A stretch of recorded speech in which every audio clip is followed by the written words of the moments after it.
সুপ্রিয় দর্শক, এই মুহূর্তের সবথেকে বড় খবর। দর্শক, আপনারা সকলেই জানেন যে রাজ্য সরকারের একাধিক দুর্নীতি ইস্যুতে একের পর এক মামলায় কঠোর পদক্ষেপ নিয়েছেন কলকাতা হাইকোর্টের বিচারপতিরা। আপনারা জানেন রাজ্যে শিক্ষক নিয়োগ দুর্নীতি থেকে শুরু করে কয়লা পাচার মামলা, গরু পাচার মামলা, এমনকি রেশন দুর্নীতি, এছাড়াও নিয়োগ দুর্নীতির মতো কাণ্ড নিয়ে তোলপাড় পড়ে যায় রাজ্য রাজনীতিতে। এরপরেই আপনারা জানেন যে লোকসভা নির্বাচন চলাকালীন কলকাতা হাইকোর্টের একটি মাত্র রায়ে আমাদের রাজ্যের 25 থেকে 26 হাজার যোগ্য অযোগ্য শিক্ষক শিক্ষিকার চাকরি বাতিল হয়ে যায়, যা নিয়ে গোটা রাজ্য রাজনীতিতে একেবারে শোরগোল পড়ে যায়। এই আবহে একের পর এক দুর্নীতির পর্দা ফাঁস করতে থাকে কেন্দ্রীয় তদন্তকারী সংস্থার সিবিআই এবং ইডি আধিকারিকরা। তারপরেও কলকাতা হাইকোর্টের রায়কে চ্যালেঞ্জ করে বিভিন্ন রাজনৈতিক সভামঞ্চ থেকে কলকাতার বিচারপতিদের বেনজির ভাষায় আক্রমণ করে সেই মামলা নিয়ে সুপ্রিম কোর্টের দ্বারস্থ হয় বাংলার মুখ্যমন্ত্রী মমতা বন্দ্যোপাধ্যায়। এরপরই সুপ্রিম কোর্টের প্রধান বিচারপতির নেতৃত্বাধীন ডিভিশন বেঞ্চ সেই চাকরি বাতিলের মামলায় স্থগিতাদেশ দিয়ে দেয়। এমনকি আপনারা জানেন দীর্ঘদিন ধরেই কলকাতার শহীদ মিনার চত্বরে ডিএ আন্দোলনের জন্য, ডিএ ন্যায্য পাওনা ডিএ আদায়ের জন্য দাবি করছে রাজ্য সরকারি কর্মচারীরা, এবং সেই মামলাও কিন্তু সুপ্রিম কোর্টে দিনের পর দিন পিছিয়ে দেওয়া হচ্ছে। এর পেছনে ষড়যন্ত্র রয়েছে বলে দাবি করেছে অনেকেই। এছাড়াও অভিষেক ব্যানার্জিকে নিয়ে একাধিক মামলা কিন্তু সুপ্রিম কোর্টে পিছিয়ে দেওয়া হয়েছে বা স্থগিতাদেশ দেওয়া হয়েছে। এই নিয়ে সুপ্রিম কোর্টের নিরপেক্ষতা নিয়ে প্রশ্ন তুলেছে অনেকেই। তবে নজিরবিহীন হচ্ছে, আপনারা জানেন কিছুদিন আগেই তমলুক লোকসভা কেন্দ্রের বিজেপি সাংসদ সুপ্রিম কোর্টের প্রধান বিচারপতি DY চন্দ্রচূড়কে একেবারে চাঁচা ছোলা ভাষায় আক্রমণ করেন। তিনি বলেন যে ন্যায্য পাওনা ডিএর মতো এত বড় একটি গুরুত্বপূর্ণ মামলা কিভাবে দিনের পর দিন পিছিয়ে যায়। এরপরই কিভাবে যে এসএসসির নিয়োগ দুর্নীতি কাণ্ড নিয়ে যে মামলা সুপ্রিম কোর্টে চলছে, সেই মামলা কিভাবে দিনের পর দিন পিছিয়ে যায়, এই নিয়ে প্রশ্ন তুলে দিয়েছিলেন কলকাতা হাইকোর্টের প্রাক্তন বিচারপতি তথা তমলুক লোকসভা কেন্দ্রের বিজেপি সাংসদ অভিজিৎ গঙ্গোপাধ্যায়। তিনি বারবার বলেছিলেন সুপ্রিম কোর্টের প্রধান বিচারপতি কি ঘুমাচ্ছে? তারপরই সুপ্রিম কোর্টের প্রধান বিচারপতিকে নিয়ে নানান রকম জল্পনা এবং কল্পনা রাজনৈতিক মহলে চলতে থাকে। এরপরেই লোকসভা নির্বাচন শেষ হতেই আপনারা জানেন বাংলায় এবার ভালো ফলাফল করেছে তৃণমূল কংগ্রেস। আপনারা জানেন এরপরই নির্বাচন শেষ হতেই বাংলার মাটিতে পা রাখেন সুপ্রিম কোর্টের প্রধান বিচারপতি DY চন্দ্রচূড়। এবং আপনারা জানেন যে বিভিন্ন আরও বিচারপতিদের সঙ্গে মুখ্যমন্ত্রী মমতা বন্দ্যোপাধ্যায়ের সঙ্গে বৈঠকও হয় সুপ্রিম কোর্টের প্রধান বিচারপতির, জানিয়ে রাজ্য রাজনীতিতে শোরগোল পড়ে গিয়েছিল।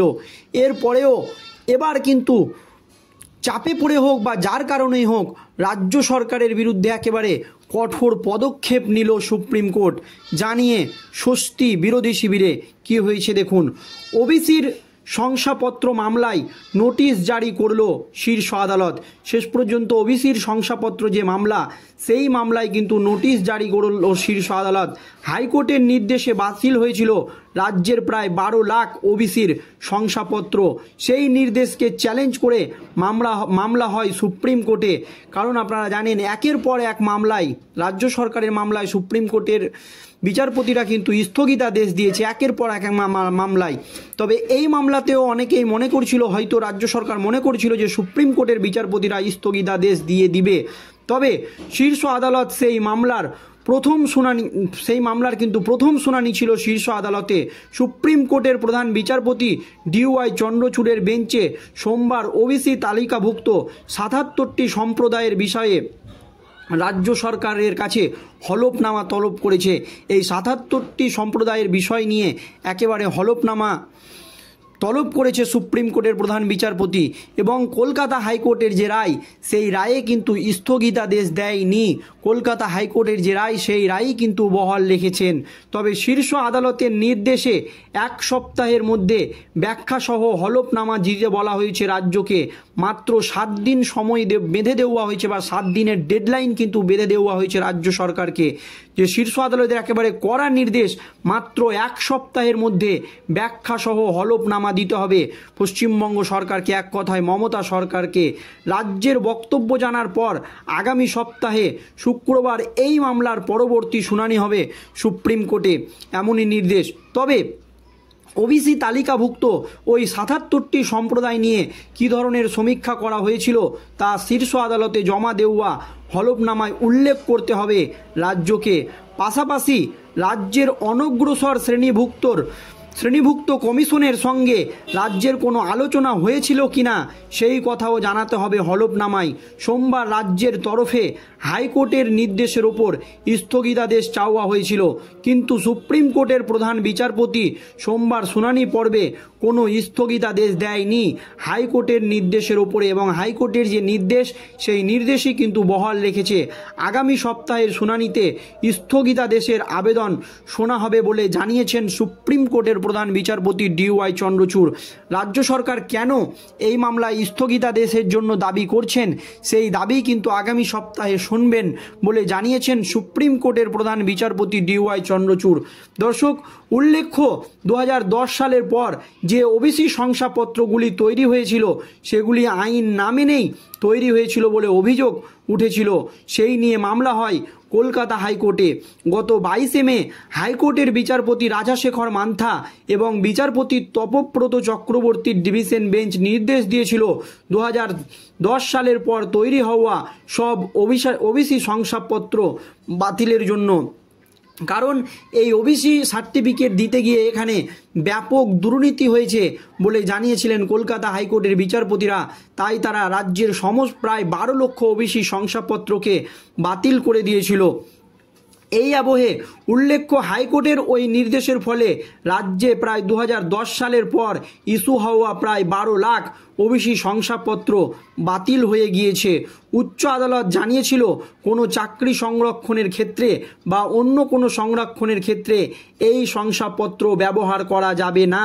হাইকোর্টের নির্দেশের পরই তা নিয়ে আপত্তি জানিয়েছিলেন খোদ রাজ্যের মুখ্যমন্ত্রী মমতা বন্দ্যোপাধ্যায়। রাজ্য সরকার ও রাজ্যের অনগ্রসর শ্রেণীভুক্ত কমিশন ওই নির্দেশকে চ্যালেঞ্জ করে সুপ্রিম কোর্টের দ্বারস্থ হয়। তবে সুপ্রিম কোর্টের মূল মামলাকারীদের পক্ষে উপস্থিত ছিলেন আইনজীবী সুদীপ্ত দাশগুপ্ত এবং বিক্রম বন্দ্যোপাধ্যায়। তাদের সমস্ত রকম বক্তব্য শোনার পর কলকাতা হাইকোর্টের রায় বহাল রেখেছেন সুপ্রিম কোর্টের প্রধান বিচারপতি DY চন্দ্রচূড়, এবং এই মামলা স্থগিতাদেশের জন্য যে আবেদন করেছে রাজ্য সরকার সেটা কিন্তু পরবর্তীতে শোনা হবে বলে জানিয়ে দিয়েছেন প্রধান বিচারপতি। ধন্যবাদ।